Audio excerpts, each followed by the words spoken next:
Okay, so now that we've talked a little bit more about the atom and some key subatomic particles, let's focus our attention to atomic number and mass number.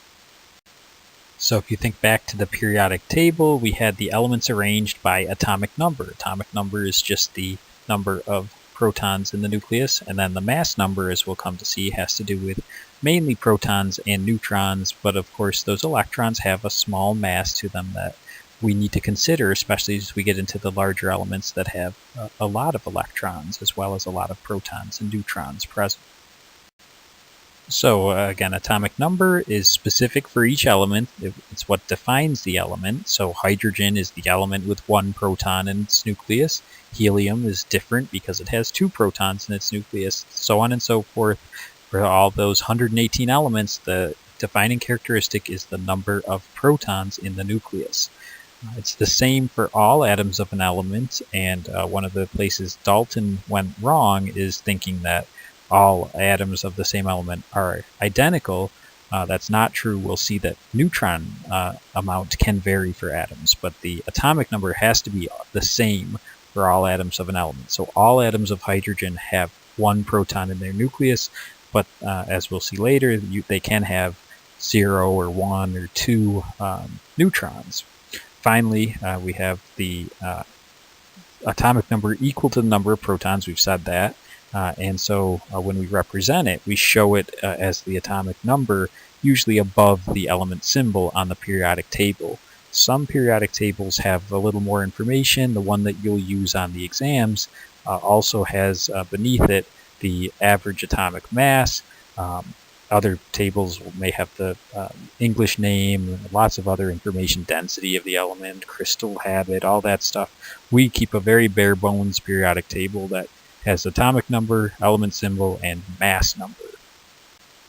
Okay, so just to illustrate that idea of each element having a unique atomic number equal to the number of protons, the example I've already mentioned, hydrogen has atomic number 1, so every hydrogen has 1 proton for its hydrogen atom.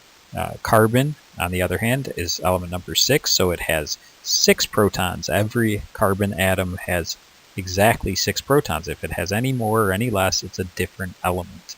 And then as we work our way up, copper with atomic number 29, therefore every copper atom has 29 protons. As we go all the way up, uranium has 92 protons, so on and so forth. So let's pause briefly for a learning check just to make sure that this idea is getting drilled into your minds. So for these 3 questions, we want to state the number of protons in each of the following. So for number 1, a nitrogen atom, does it have A, 5 protons, B, 7 protons, or C, 14 protons? For number 2, a sulfur atom, A, 32 protons, B, 16 protons, or C, 6 protons? And then finally, a barium atom, would you expect that to have A, 137 protons, B, 81 protons, or C, 56 protons? If you haven't made your selections yet, go ahead and pause the video. Otherwise, we'll see how you did. Okay, so for the first question, a nitrogen atom, B, 7 protons is correct, right? It's element number 7. It happens to be in group 5, or 5A, or 15 in the table, so that maybe where you may have been distracted by that 5 choice.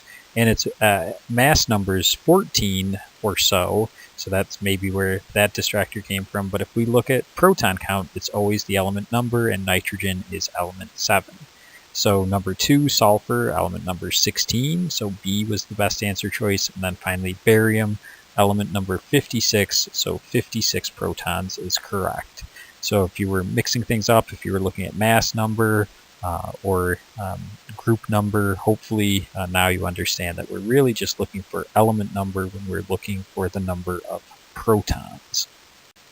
So if the element number is the number of protons and gives the identity of the element, now let's consider how the number of electrons in an atom works.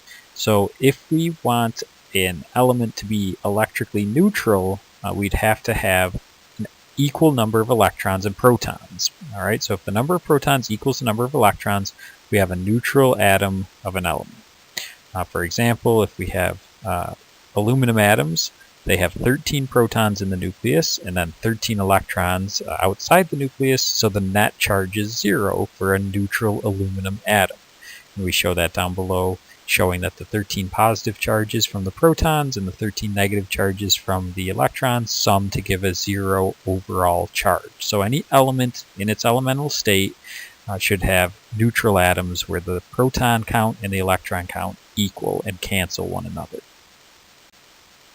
Now, if we're looking for the overall mass number for an element, or actually an isotope of an element, because we'll have to consider the fact that most elements have a variable number of neutrons in the nucleus, we're looking mainly at those massive particles. So the number of protons and the number of neutrons gives us the mass number for a particular isotope. So we call this the mass number without regard to the electrons because they're so light, and this allows us for a little more convenient work. So again, this is not the average atomic mass that you might see in a periodic table like the one you use on our exams. This is the mass number, which again should be a whole number, just like the atomic number there was with protons. And here we see a couple of atomic models. So you see you have the protons and neutrons in the nucleus, and they're given these bogus red and blue colors. The electrons are these dots outside the nucleus. So we see lithium being element 3 should have 3 protons, and then it looks like 4 neutrons in the most stable nucleus, which would have a mass number of 7. 3 protons plus 4 neutrons gives that overall mass number of 7 for it.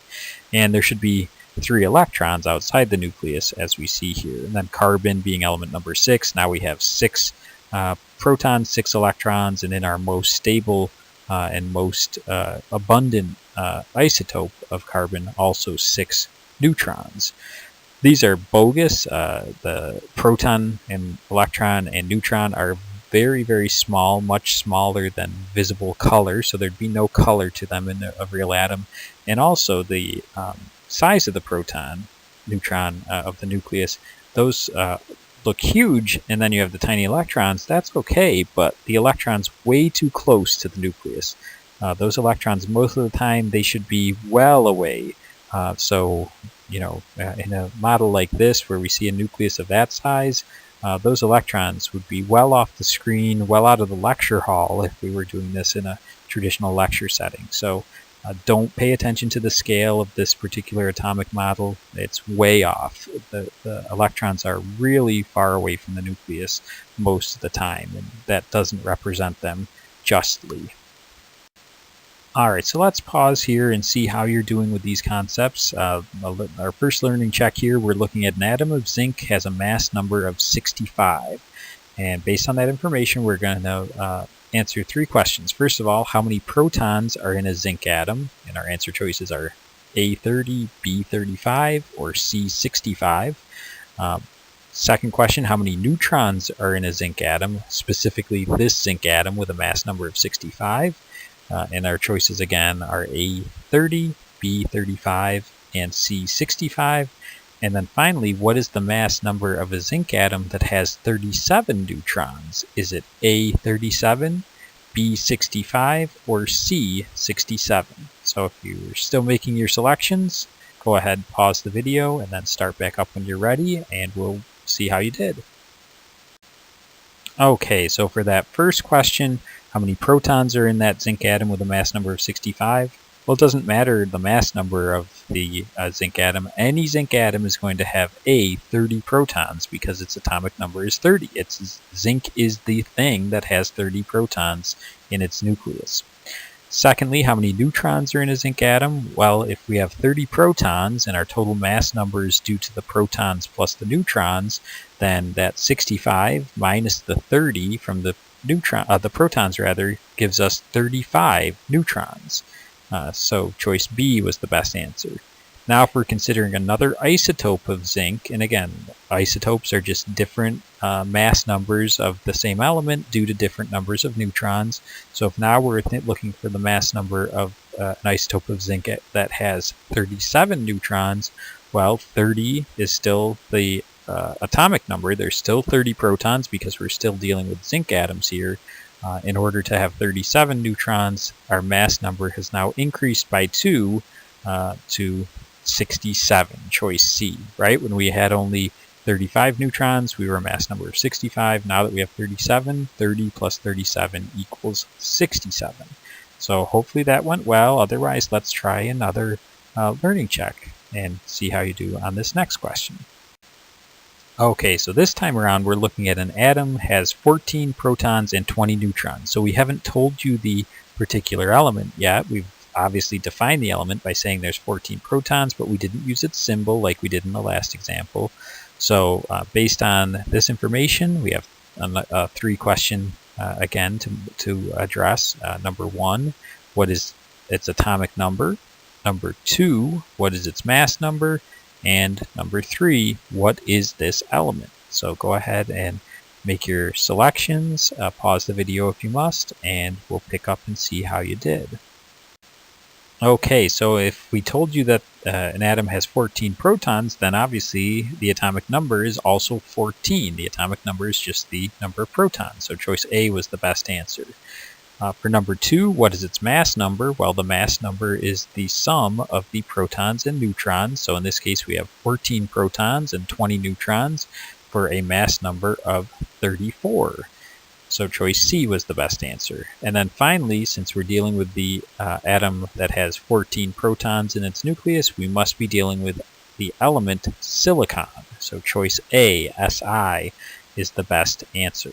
So hopefully that went well. Again, if it didn't, if you just made a mistake but you understand now, then you should be in good shape, but you should go ahead and try some practice problems.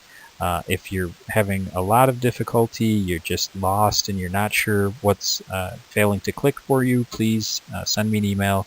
Let's get in touch. Let's see what we can do to help clarify the atomic number and mass number, or really the entire chapter 3 if you're struggling with all those concepts of the atom.